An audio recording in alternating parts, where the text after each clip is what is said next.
Assalamualaikum warahmatullahi wabarakatuh. Bersama kami YouTube Difabel Blora di sore hari ini kita bersama Mbak Sofi, salah satu difabel paraplegi, Mbak ya, paraplegi. Kebetulan hari ini di sore hari ini kita agak awal karena untuk mengingat waktu kita, karena pelanggan pun sekarang penonton di YouTube, di Facebook juga banyak. Selamat sore, Mbak. Selamat sore. Bisa diperkenalkan nama dan alamatnya mana, Mbak? Assalamualaikum warahmatullahi wabarakatuh. Nama saya Sofina Laila Hanum. Saya dari Desa Turirejo, Kecamatan Jepon. Difabel saya paraplegia. Paraplegi ya. Menjadi difabel itu sejak kapan, Mbak? Saya menjadi difabel sejak tahun 2016 karena kecelakaan kerja. Bisa diceritakan, Mbak, lebih detailnya kenapa menjadi difabel, lebih detail. Nah, kecelakaan kerja kan bisa mungkin ada orang mungkin jatuh dari tangga, atau mungkin ada orang keserempet motor, atau mungkin ada orang yang kena sengatan listrik. Nah, Mbak Sofi sendiri itu awal menjadi disabilitas itu awalnya seperti apa? Jadi kan biar detail pemirsa di rumah itu biar tahu.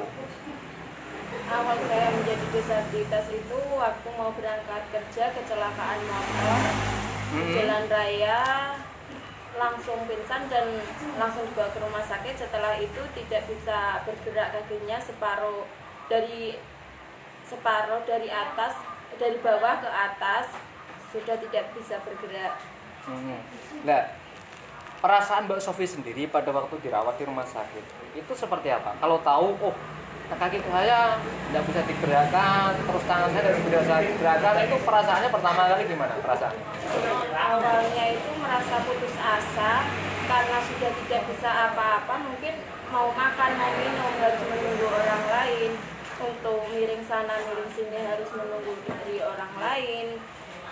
Di rumah sakit pun hanya bisa berbaring dan tidak bisa apa-apa. Itu kaget atau gimana perasaannya? Kaget atau mungkin bisa menerima?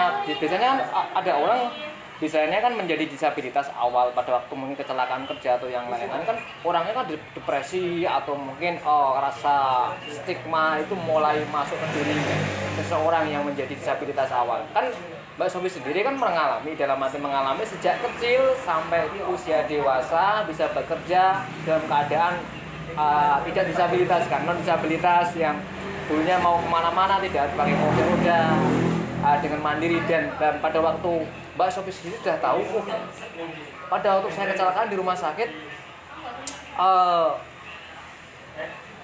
kaki saya kok tidak bisa digerakkan. Itu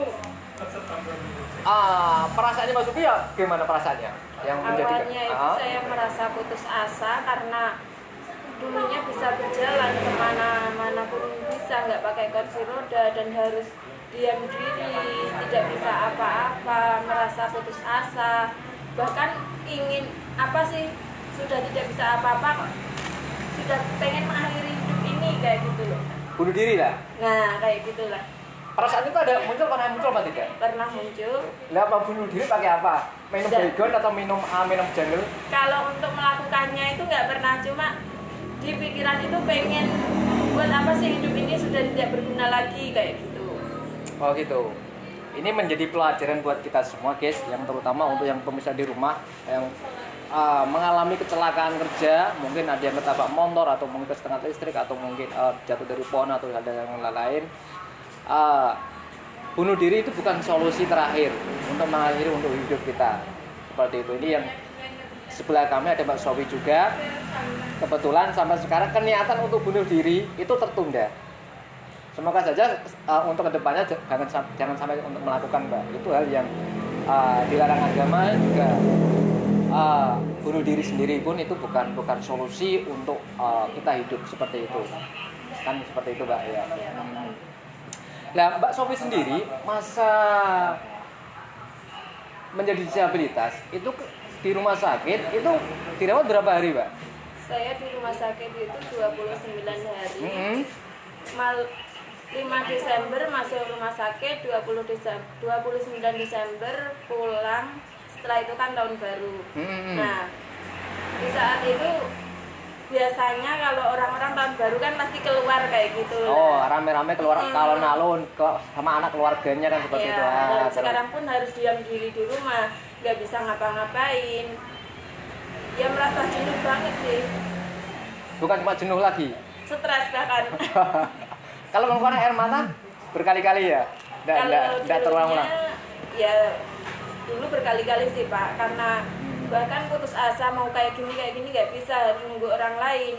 Dan sekarang pun dulu kalau mau, karena terpaksa nggak ada orang lain, saya berusaha untuk bagaimana caranya saya bisa untuk miring ke sana dan ke sini. Bahkan itu pun dulu harus menunggu orang lain, saya pun nggak bisa sendiri.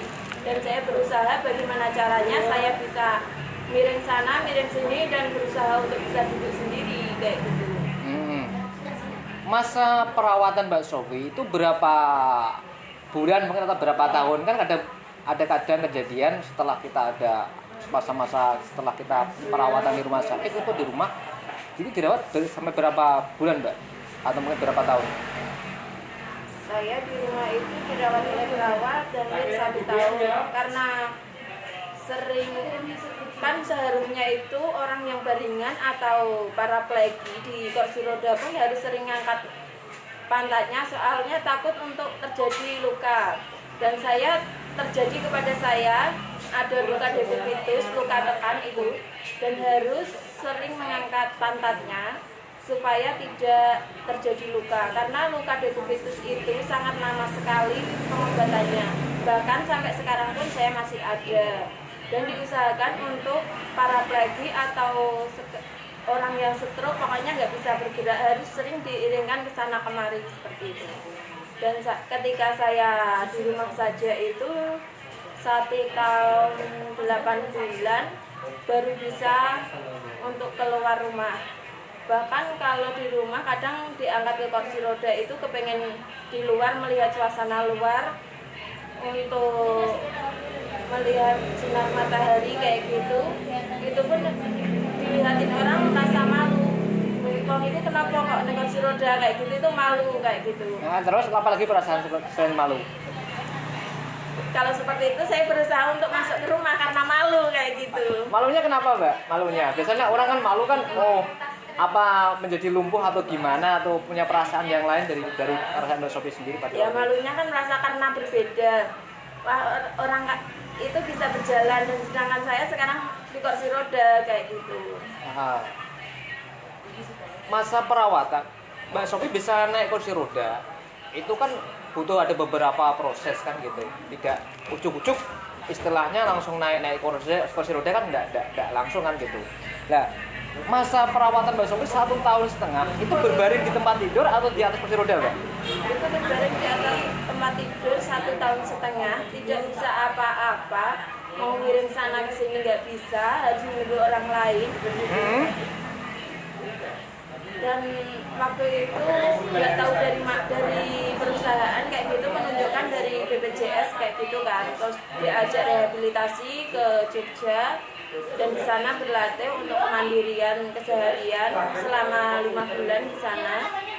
Dan alhamdulillah sekarang sudah bisa bergabung di Depabel Blora Mustika ini. Perasaannya Mbak Sofi, ini kan menjadi pengalaman pemirsa di rumah. Orang tidur selama 1,5 tahun berbaring di tempat tidur itu kan bukan semudah semua sudah orang Mbak. Contoh, orang non disabilitas kita 1 hari itu di rumah terus akan jenuh Mbak. Bayangkan Mbak Sofi 1,5 tahun di atas tempat tidur, itu rasanya bagaimana Mbak?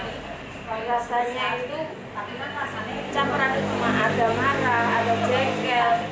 Setiap harinya pun saya sering bertengkar dengan suami kayak gitu.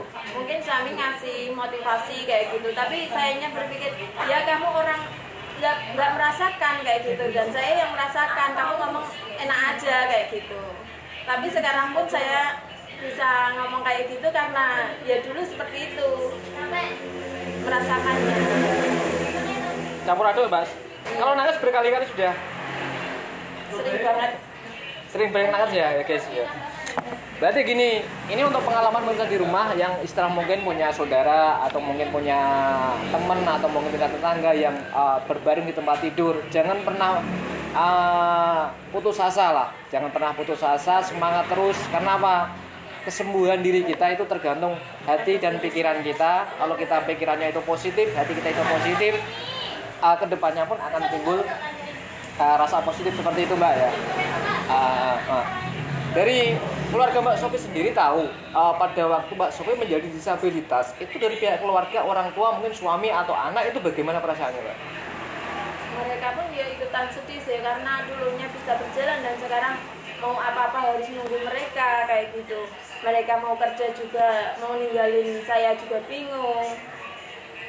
Dan waktu itu dari ibu saya sendiri yang merawat saya selama 1 tahun.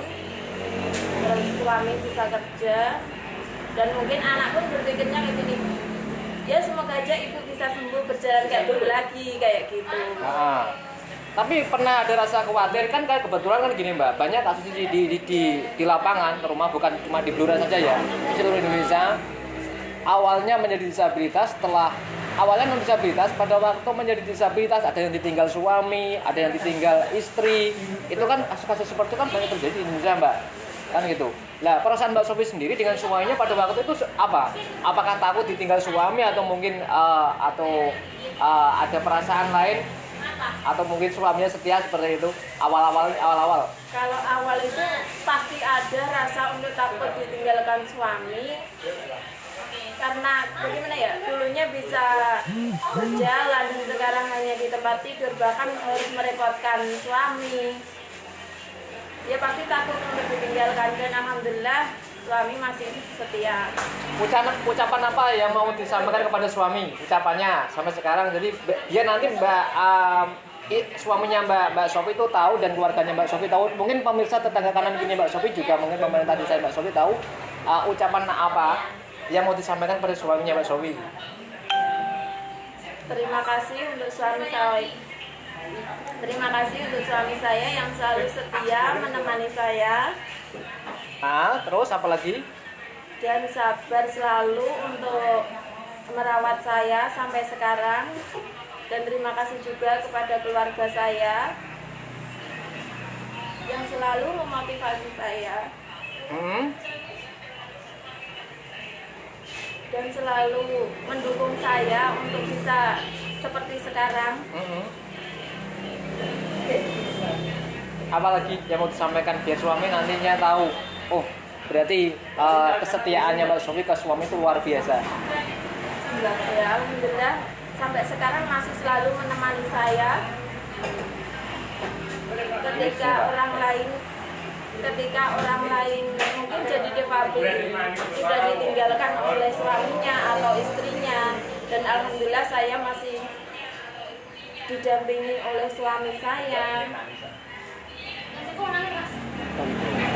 Terus pesan moral apa yang mau disampaikan kepada teman-teman disabilitas di seluruh Indonesia yang mengalami seperti Mbak Sofi?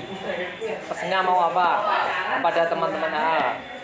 Pesan saya kepada teman-teman para pelajar yang mungkin belum bisa aktif atau belum bisa mandiri, saya ingin menjadi motivasi untuk mereka kalau para pelajar itu bisa aktivitas seperti non-disabilitas, hanya caranya aja yang berbeda. Mungkin mereka dengan posisi berdiri untuk memasak atau mereka mau pergi kemana bisa berjalan, cuma kita berbeda dengan cara kita untuk memakai kursi roda.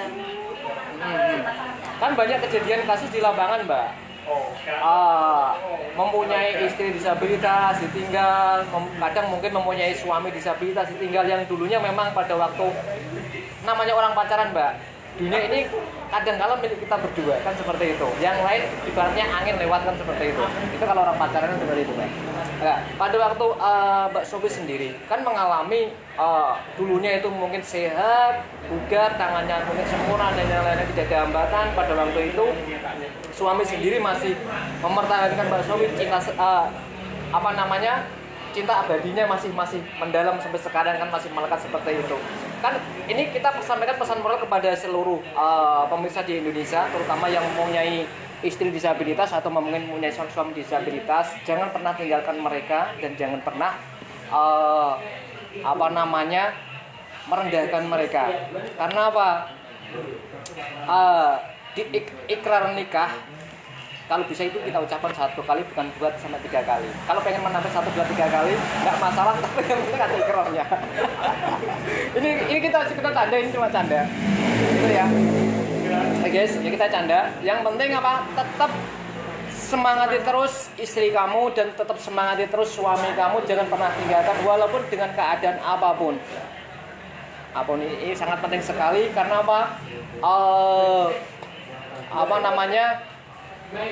mempertahankan rumah tangga itu adalah kunci utama untuk kebahagiaan dunia akhirat. Bukan berarti kita istilahnya kalau mau nikah pengen mencoba-coba, itu bukan namanya pernikahan, tapi adalah uji coba, Mbak ya. Kalau uji coba biasanya itu nikmatnya sebentar tapi sakitnya lama, kan seperti itu. Untuk pesan teman-teman disabilitas yang mungkin mempunyai suami disabilitas, mungkin mempunyai istri disabilitas, bagaimana pesan Mbak Sofi, bagaimana mereka bisa mempertahankan rumah tangganya, Mbak? Mungkin bisa disampaikan, Mbak, kepada teman-teman dan pemirsa di rumah atau mungkin di seluruh Indonesia, bagaimana mempertahankan rumah tangga yang mempunyai istri disabilitas atau mungkin mempunyai suami disabilitas.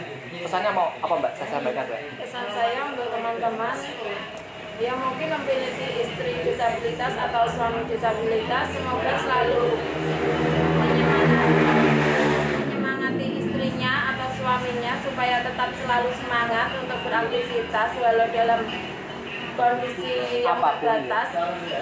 Dan saya pun tidak menyangka kalau saya bisa aktivitas pakai kursi roda kesana kemari, naik motor sendiri, itu pun tidak saya sangka.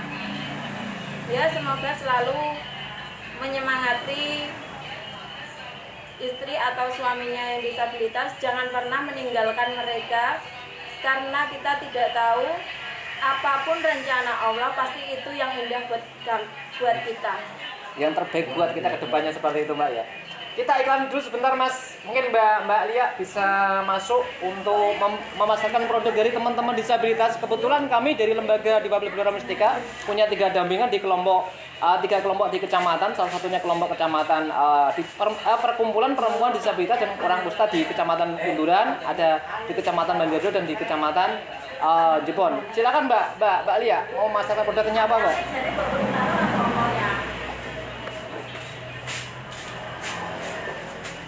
Masuk aja, Mbak, enggak apa-apa. Masuk sini. Nah. Ini kebetulan banyak penonton di sore hari ini.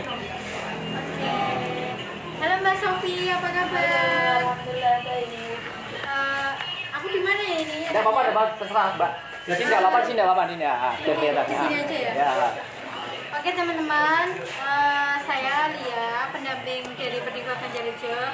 Ini di Perdiva Banjarjo ada produk peyek kangkung, ada rasa original dan balado. Ini kami bisa sistem PO, nanti lewat pemesanannya bisa lewat ID di DBM, ID DBM, sama bisa chat langsung WA. Biasanya WA-nya nanti kita taruh di ID ya Pak Gofur. Oh iya, betul. Ini mungkin Mbak Sofi mau mencoba boleh, atau Pak Gofur bisa dicoba gimana? Ya, rasanya seperti apa, Pak? Biar dirasakan teman-teman ini, Mbak. Bukan cuma kemasan saja yang mungkin kita yang kita pasarkan, tapi rasanya juga. Ini Mbak, coba aja Bapak. Monggo Pak Gofur. Ya. Ini fresh ya langsung. Ini teman-teman, ini memang kita memang memasarkan produk teman-teman disabilitas. Salah satunya ini rempeyek kangkung. Memang bukan kemasannya saja yang bagus, tapi juga rasanya juga renyah ya. Gimana Pak Gofur rasanya? Rasanya renyah sekali, Mbak, juga gurih rasanya. Yang beda dengan rempeyek yang lain seperti itu. Ini kami ambil kangkung karena memang pemberdayaan di Banjarjo itu kan mereka menggunakan kangkung ya, tanaman kangkung, maka dari itu inovasi produknya kami membuat peyek kangkung sama sistik. Untuk sistik kebetulan hari ini habis Pak, tidak stock. Mbak Sofi dicoba dong Mbak Sofi. Ya. Ini kalau pesannya di mana Mbak? Mungkin bisa di apa misalnya di rumah biar tahu bagaimana caranya pesan untuk rempeyek kangkung sendiri buatan teman-teman perempuan disabilitas. Nomor WA-nya gimana sebutkan Mbak? Teman-teman semua bisa pesan di nomor WA admin 08, bisa dicatat mungkin 082 224 130 778, atau bisa juga DM di admin ID Difabel Blora Mustika.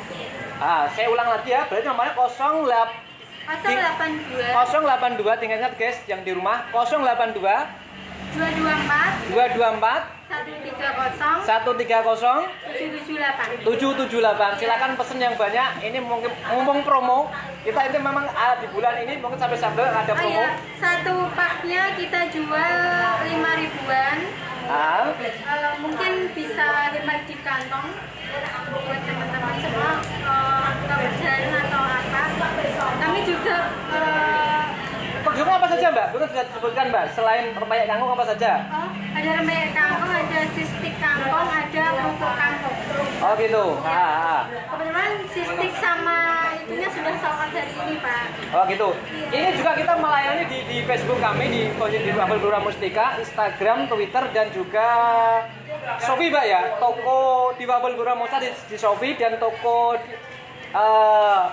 Difabel Blora di Mbak? Di Lazada ada juga Mbak ya. Iya. Kita Lazada juga ada produk kami, Shopee dan juga Tokopedia. Silakan teman-teman di rumah yang mau pesan atau lewat langsung WA admin bisa juga, dan juga bisa langsung lewat chat di Facebook, Twitter, Instagram dan juga toko online kami.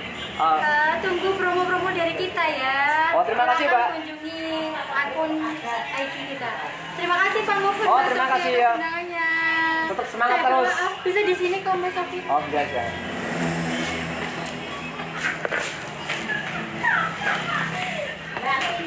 Kita lanjut lagi untuk pemirsa di rumah, mungkin masih pemirsa setiap pemirsa mengikuti YouTube di live streaming YouTube Difabel Blora Mustika dan live streaming Facebook dan juga Instagram Difabel Blora Mustika.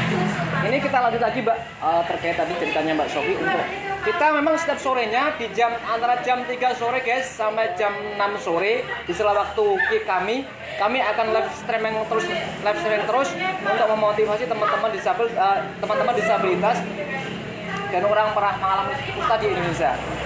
Gini Mbak, tadi kan kita sambung lagi Mbak. Tadi kan ada beberapa pesan moral kepada teman-teman penyandang disabilitas di Indonesia, terutama untuk suami yang mempunyai istri disabilitas, atau mungkin kebalikan juga mungkin perempuan yang mempunyai suami disabilitas.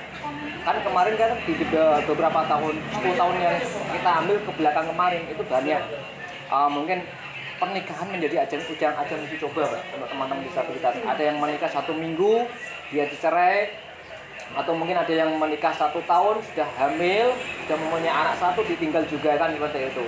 Pesan-pesan moral apa lagi Mbak yang mau disampaikan kepada teman-teman disabilitas di Indonesia? Pesannya apa saja Mbak? Biar rumah tangganya itu biar utuh, sakinah, mawaddah warahmah, itu mau seperti apa? Mungkin bisa disampaikan kepada teman-teman pemirsa di rumah. Pesan saya semoga mungkin yang mendapatkan suami yang non disabilitas jangan pernah untuk uji coba kepada perempuan disabilitas, karena disabilitas itu bukan bahan uji coba kayak gitu. Selain itu apa lagi? Kan memang pernikahan itu memang bukan tempatnya uji coba. Dalam arti uji coba itu kita nikah cuma 1, 2, 3 hari cerai, atau mungkin kita nikah cuma 1 bulan atau 1 minggu, setelah bulan madu kita cerai. Itu kan memang banyak terjadi di seluruh Indonesia. Ini kan menjadi inspirasi dan edukasi kepada semua masyarakat di Indonesia. Bisa melihat Mbak Sofi dan mungkin suaminya sampai sekarang dalam keadaan non disabilitas dia bisa menerima masih setia cintanya, dan setelah menjadi disabilitas dia juga mau menerima. Inilah yang dinamakan cinta sejati, kan gitu. Ini memang saya apresiasi sekali Mbak. Ini memang cerita yang inspirasi sekali dan luar biasa sekali. Selama Mbak Sofi sendiri ini kan sekarang kan sudah mulai lepas dari stigma diri, dan pertama kali stigma diri Mbak Sofi Mbak Sofi yang alami apa yang jadi Mbak Sofi stigma diri? Maksudnya yang stigma ya yang masih di diri Mbak Sofi, stigma apa ya yang masih Yang melekat di diri awal. Mbak Sofi? Mbak Sofi. Yang awalnya kayak gitu Pak. Iya, maksudnya yang masih dialami lah. Sekarang. Ah, Kalau sekarang alhamdulillah selama ikut bergabung dengan Difabel Flora Mustika, yang dulu awalnya mungkin awal pertemuan rutin di sekretariatan tanggal 15 itu saya merasa, bahkan itu sesama difabel ya, saya merasa wah saya di kursi roda sendiri dan mereka pun bisa duduk di bawah kayak gitu. Awalnya saya merasa minder juga kayak gitu, tapi dengan sering bertemunya sekarang udah biasa, mungkin dengan sering diajaknya Pak Gopur pun biasa sekarang. loh, kita memang gini Mbak, kita dengan beberapa teman disabilitas guys, itu memang strategi kami bagaimana kita berbaur dengan mereka. Dengan salah satunya kita sering bercanda, kadang kita sering kita sering beri edukasi, walaupun edukasi kita memang dengan cara beda guys, dengan tidak harus menasihati itu dengan cara keseriusan, tapi dengan kita santai ngobrol bareng, mungkin dengan kita diskusi canda tawa, mereka itu malah bisa berbaur dengan kami kan, seperti itu. Itu memang kita alami selama kita mendirikan lembaga itu mulai tahun 2011 Mbak. Kita 2010 sebenarnya kita sudah masuk di beberapa lembaga, maksudnya mendirikan lembaga itu perkumpulan itu cuma 7 orang Mbak. Sampai sekarang mengembang, bahkan yang anggota aktif kami kan sudah tahu sendiri Mbak Sofi juga ikut menjadi pendamping di Kecamatan Jepun sendiri. Kita ada 6.637 data penyandang disabilitas di Kabupaten Blora. Itu seperti itu Mbak, data by name by address, kita real datanya memang seperti itu. Dan kita punya, kebetulan di tahun ini kita punya 3 kelompok dampingan, yaitu yang pertama kita mendampingi perempuan disabilitas dan perempuan orang yang pernah mengalami kusta di Kecamatan Banjarjo, Kecamatan Bunduran, dan Kecamatan Jepon. Salah satunya memang tujuan kami itu untuk mengurangi stigma diri mereka yang selama ini mereka alami, yang seperti itu pernah dialami Mbak Sofi, rasa minder, rasa malu, mungkin masih dibully seseorang, masih istilahnya mentalnya masih mental tempe, bukan mental baja lagi. Makanya bagaimana mengubah mental tempe menjadi baja? Jadi atasnya digoreng terus, ibaratkan gitu. Kalau gorengannya gosong, tempenya habis kan tinggal wajannya lah. Itu yang saya sebut itu baja di situ, wajan itulah yang namanya, harus mental kita harus seperti itu. Harus seperti itu Mbak, kita punya mental seperti itu Mbak. Mungkin Mbak Sofi sendiri kan pada waktu menjadi disabilitas kan kehilangan pekerjaan, kehilangan kesempurnaan yang lain, mau kemana-mana masih minta bantuan orang lain. Perasaan pertama kali Mbak Sofi yang Mbak Sofi alami itu apa? Perasaan pertama yang saya alami sedih, putus asa, jenuh, semuanya adalah saat awal menjadi disabilitas itu. Tidak mau bunuh diri lagi. Canda main canda. Kalau bunuh diri itu cuma kenapa sih saya seperti ini, dan saya pengen mungkin kalau berakhir sudah selesai semuanya kayak gitu. Kalau berpikiran orang seperti itu Mbak, serba instan, pasti saya sendiri pun akan pernah menyalahkan Mbak. Dalam arti menyalahkan apa? Belum tentu kita bunuh diri itu jalan akhir itu hidupnya itu enak. Dalam arti kita hidup enak seperti apa? Contoh, padahal bunuh diri itu hal yang paling dilarang dengan segala cara apapun, itu yang paling dilarang. Karena apa? Walaupun nyawa kita masih memang hilang, tapi beban kita tetap akan ada, kan seperti itu. Sebab apa? Manusia itu punya ruh, bukan cuma raga saja. Raganya memang mati dan mati bunuh diri, tapi rohnya masih ada. Itu yang kadang namanya orang Jawa itu gentayangan. Kenapa? Karena gentayangan ya tadi, bebannya di dunia itu masih ada, belum terselesaikan. Makanya bunuh diri itu bukan jalan utama guys. Yang di rumah kalau punya masalah atau hal yang lain, yakin pasti ada solusi dan pasti ada jalan yang terbaik. Seperti itu guys, jangan pernah putus asa. Kita di samping kami, saya ini juga ada Mbak Sofi sendiri, Bang, pernah menempuh seperti itu. Bahkan kami pernah menjumpai Mbak, ada perempuan ditinggal suaminya, dia mengalami depresi tinggi, akhirnya masih setiap hari itu membawa tampar Mbak, membawa tampar di atas, ditaruh di tas. Keinginan ingin bunuh diri itu setiap hari itu ada Mbak, sampai uji coba bunuh diri itu 20 kali gagal terus. Ini kan cerita yang menarik bagi saya itu. Wah, mau orang setiap hari perempuan membawa tampar di atas apa tempat di atas tas itu, dalamnya saya lihat itu tampar. Ketemu saya bilang, Pak, saya tuh pengen bunuh diri tuh uji coba sampai 20 kali gagal terus. Akhirnya saya beri beberapa edukasi dan saya beri penyadaran. Dia itu tahu, oh berarti itu bunuh diri itu bukan jalan yang solusi dan juga jalan yang terbaik seperti itu. Lah awal Mbak ini menjadi menanti untuk inspirasi dan motivasi teman-teman yang disabilitas di Indonesia dan pemirsa di rumah. Mbak Sofi pada waktu semangatnya itu bangkit itu awalnya bagaimana Mbak? Aku harus seperti ini bagaimana? Awalnya itu saya kan sudah memiliki anak yang masih kecil dan saya semangat untuk masa iya sih saya nggak bisa merawat dia kayak gitu, dan saya berusaha untuk semangat kembali supaya bisa merawat anak, suami, dan alhamdulillah sampai sekarang suami dan keluarga, anak juga mendukung untuk selalu semangat. Terus apa lagi? Ya sudah itu sih Pak, dari keluarga selalu mendukung. Untuk pesan yang mau disampaikan kepada anaknya apa? Pesannya untuk kan mungkin dari semangat Mbak Sofi kan timbul semangat karena ada anak yang menemani, yang mungkin anak yang perhatian kepada Mbak Sofi. Nah, pesan Mbak Sofi sendiri yang mau disampaikan kepada anaknya apa? Pesan saya kepada anak supaya bisa selalu belajar dengan semangat dan supaya menjadi orang yang sukses dunia dan akhirat, bisa membawa keluarganya ke surganya Allah nantinya. Yang penting mungkin kalau orang Jawa kayak gini, bodohlah nek ibuke apa bapake, anaknya sing pinter kayak ngono kuwi Pak. Oh berarti gini, memang generasi penerus itu harus lebih baik dari kita kan seperti itu. Ya doa Mbak Sofi yang dipanjatkan untuk anaknya itu biasa setiap malam apa doanya? Ya pengennya anaknya sukses, selalu semangat untuk belajar, bisa meraih cita-citanya. Mungkin keinginannya juga supaya bisa selalu membela difabel, mungkin ikut berpartisipasi di difabel nantinya kalau dia sudah dewasa kayak gitu. Oh gitu.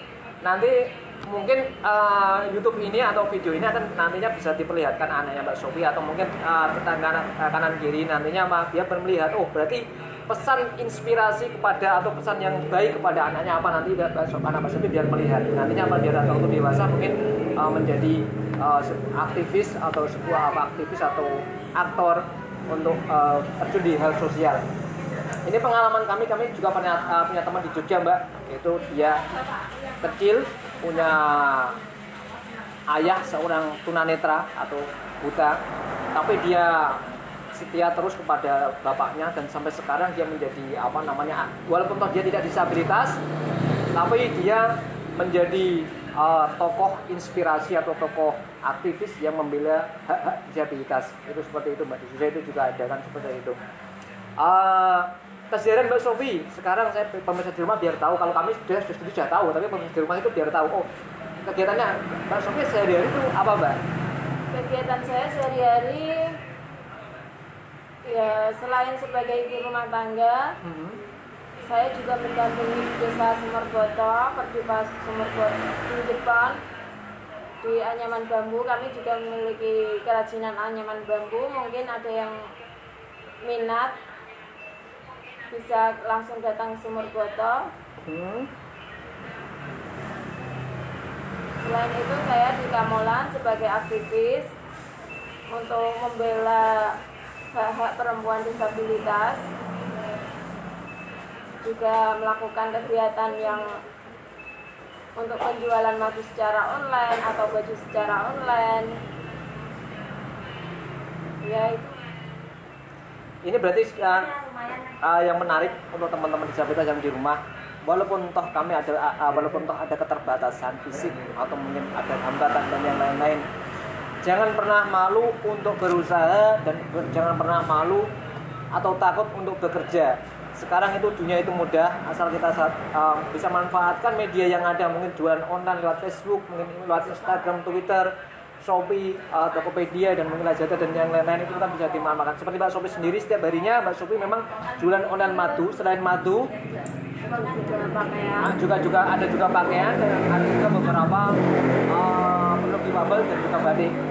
Mungkin Mas Ibu bisa diperlihatkan produknya teman-teman dampingan Mbak Shopee, Mas, yang nanti biar teman-teman bisa di rumah tahu Mbak Shopee sendiri itu punya kelompok dampingan, guys, yaitu di Perdiva, ada perkumpulan perempuan disabilitas di Kecamatan Jepon. Kebetulan di Kecamatan Jepon dampingannya Mbak Shopee itu punya produk yaitu kerajinan bambu. Nanti bisa dibahas dulu. Kalau mau pesan kemana, Mbak, untuk kerajinan bambunya sendiri, Mbak? Kalau mau pesan bisa langsung lewat WA. Ya, ini contoh ceper tapi model anting, karena pembelinya mintanya seperti ini. Ini seharga 10.000. Ini murah sekali, guys. Ini 10.000. Anyamannya memang ini buatannya memang bagus, termasuk bambu pilihan. Jadi tidak cuma bambu-bambunan ya. Dalam arti bambu-bambunan itu terbuat dari atom. Ini canda ini ya. Ini berarti ini memang bambu baik sekali, memang buatannya pun rapi. Ini cuma 10.000. Nanti kalau pesen gimana, Mbak Som?